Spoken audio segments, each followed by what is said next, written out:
बाहर से आए विदेशी आर्य आक्रमणकारियों ने भारत भूमि पर हमला करके यहां का जनजीवन अस्त व्यस्त कर दिया।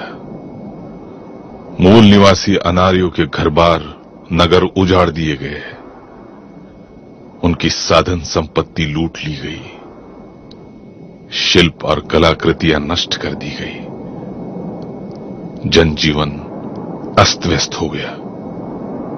स्त्रियों को बंदी बनाकर जुल्म ढाए गए। जिन्होंने आर्यों की आज्ञा का पालन नहीं किया, उनके सर धड़ से अलग कर दिए गए। ऊंच और नीचता का राज शुरू हो गया। अनार्यों को बंदी बनाकर असुर एवं राक्षस घोषित कर दिया गया और स्वतंत्रता पूर्वक जी रहे मूल निवासियों को आर्यों ने कपट से अपना दास बना दिया। यही दास शूद्र कहलाए गए और आर्यों के गुलाम बनकर जीने लगे। आर्यों के आक्रमण से पहले कितना मंगलमय था यहां का वातावरण।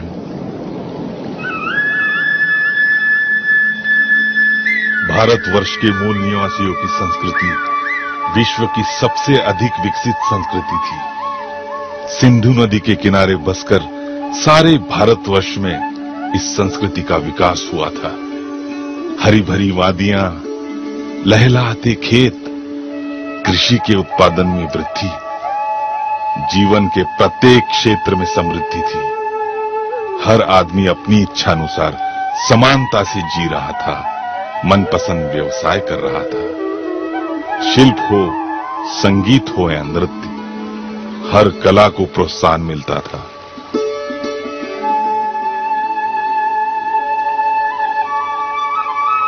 यहां के मूल निवासी तो हर प्रकार से सुखी थे।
जब जब धर्म पर संकट आता है, तब तब भगवान विष्णु अवतार लेकर धर्म की रक्षा नहीं, जब जब ब्राह्मणों पर संकट आता है और वे गैर ब्राह्मणों से पराजित होते नजर आते हैं, तब तब ये आर्यों के तथाकथित चिरस्थायी भगवान विष्णु अवतार लेते हैं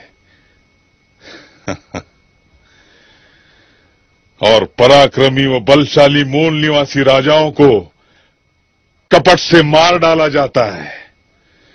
साम दाम दंड भेद नीति द्वारा अनार्य के विद्रोह को नष्ट किया जाता है।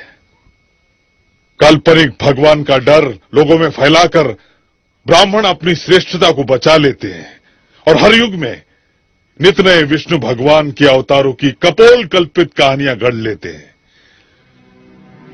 चतुर्वर्ण व्यवस्था बनी रहे, इसलिए हर युग में एक अवतार, अवतार ही अवतार।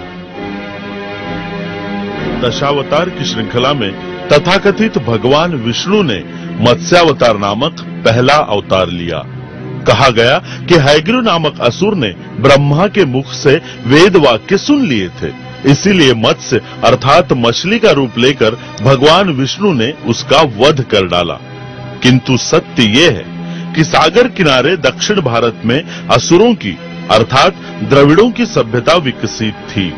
प्रगतिशील द्रविड़ों को आर्यों का पाखंड नापसंद था, इस कारण उनमें अक्सर संघर्ष होता रहता था। तब आर्यों ने कपट से द्रविड़ों को वश में कर लिया, उनके कपट पर पर्दा पड़ा रहे, इसीलिए मत्स्यावतार की कल्पित कहानी को प्रचारित किया गया। कूर्मावतार। पराक्रमी अनार्य राजा जब आर्यों पर हावी हुए तो आर्यों को उनका मुकाबला करना संभव नहीं था। आर्यों को अपनी हार होती नजर आ रही थी, इसीलिए संघर्ष के बजाय सुलह का रास्ता आर्यों ने अपनाया और कछुए की तरह शांत रहकर अनार्यों के साथ समझौता किया।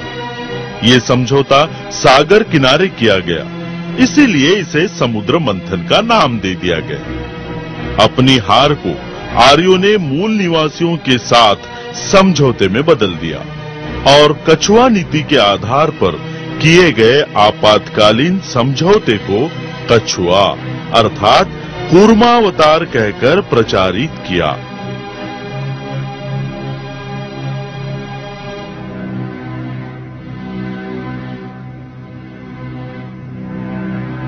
मंदार पर्वत के द्वारा